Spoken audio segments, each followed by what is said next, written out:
Alors dans cette vidéo, nous allons voir un petit peu comment diriger un temps de louange par le chant.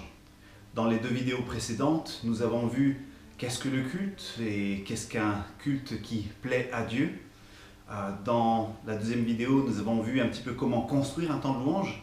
Et maintenant, quel est le rôle du chantre, en tout cas du leader de louange qui va mener ce temps de louange. Alors, je vous invite à prendre la Bible dans Jean chapitre 3. C'est Jean-Baptiste qui parle de Jésus et il dit « Celui qui a la mariée, c'est le marié.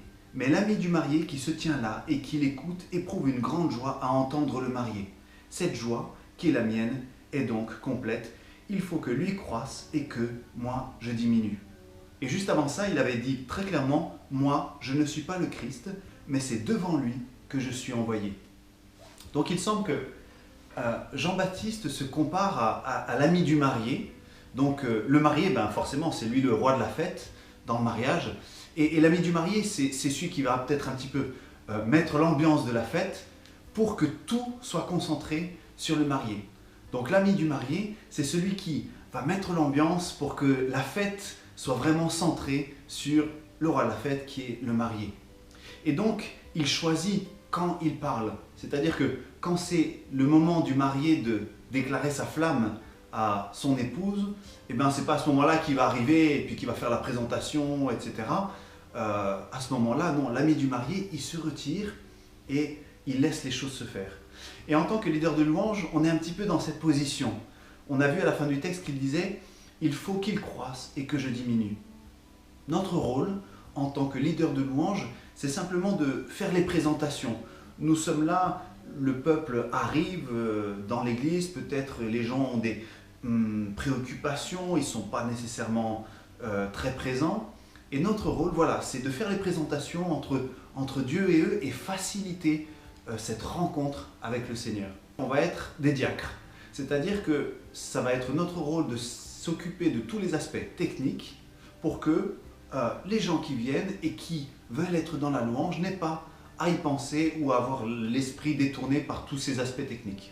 Donc voilà, nous, on s'occupe du choix des chants et notamment, une des choses très importantes en tant que leader, on fait une répétition. Et pourquoi c'est important? Justement pour faire que ça coule, pour faire qu'il n'y ait pas tous ces petits accros qui détournent l'attention du marié.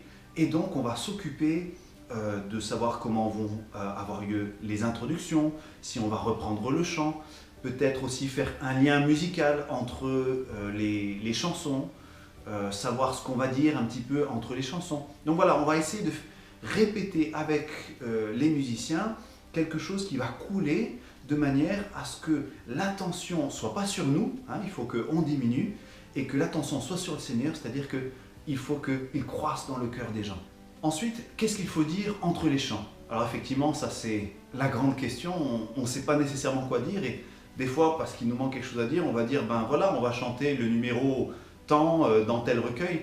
Mais bon, aujourd'hui, tout ça est mis sur PowerPoint, et puis les paroles sont affichées, donc c'est pas vraiment nécessaire, sauf peut-être parfois, ça vaut la peine de s'assurer s'il y a des personnes qui ont une vue un petit peu basse ou qui veulent avoir la musique et puis qui l'ont quand même.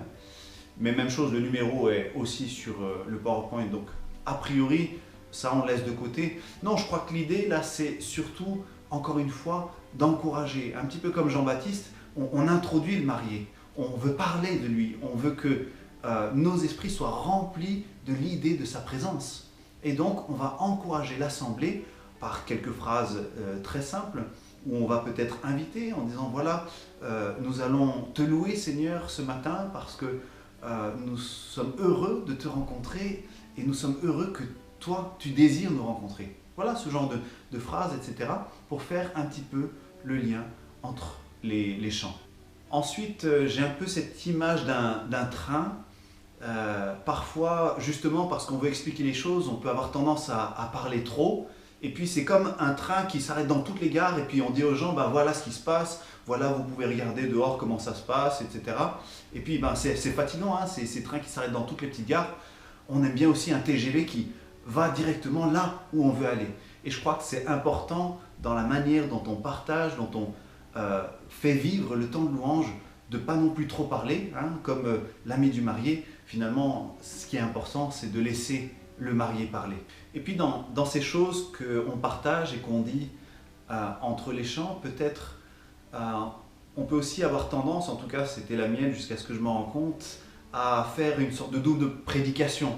Alors je crois que c'est intéressant effectivement de dire des choses en s'adressant à l'assemblée, mais ça peut être intéressant aussi de s'adresser à Dieu de la part de l'assemblée et donc d'inviter tout le monde à centrer son attention sur Dieu.